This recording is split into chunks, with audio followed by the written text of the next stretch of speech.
يا مساء الفل عليكم. انا ساره ودي حلقه جديده من بودكاست محدش قال لنا كده. حلقتنا النهارده تعمل سبوت على الكاريزما، بس مش اي كاريزما. هنتكلم النهارده عن الكاريزما الفارغه، عشان كده انا سميتها كاريزما على الفاضي. في ناس كتير بتفتكر ان تصرفات معينه بتخليهم يبانوا كاتشي وجذابين وعندهم كاريزما، بس الحقيقه التصرفات دي اوقات بتسيب انطباع عكسي تماما. فهنتكلم النهاردة عن شوية خرافات بنعملها واحنا فاكرينها كاريزما، بس في الحقيقة ان كاريزمتك المصطنعة دي بتضايق ناس كتير جدا. اول خرافة معانا هي المبالغة في الثقة بالنفس، زي انك تقاطع الناس كتير او تتكلم عن نفسك كتير قوي وتعمل من نفسك محور القعدة. ده بيدي انطباع بالتعالي، دي مش كاريزما. تاني خرافة بقى هي انك تفضل تضحك بصوت عالي او تضحك كده ضحك متصنع.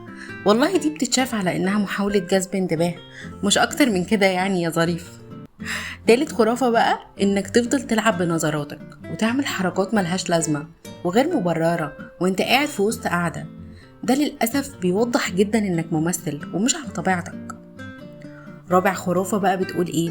بتقول لو عايز تشد حد في المكان جامله قوي او اهتم بيه زيادة عن اللزوم.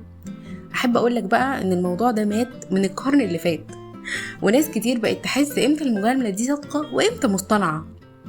خامس واخر خرافة معانا النهاردة بتقولك ان التجاهل المتعمد بيزيد من جاذبية الشخص. عايزة اقولك بقى بطل روشنة واسلك كده، علشان ده برود وده عدم احترام للي قاعد معاك، دي مش جاذبية خالص. وفي الاخر انا عايزة اقولك ان الكاريزما الحقيقية هي مش تمثيل ولا تصنع.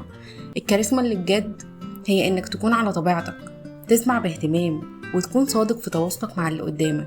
ومش لازم خالص تبقى جامد علشان تبقى واصل، ومش لازم تمثل عشان تبقى محبوب. خليك بسيط وخليك صادق، الناس هتتشدلك من غير مجهود.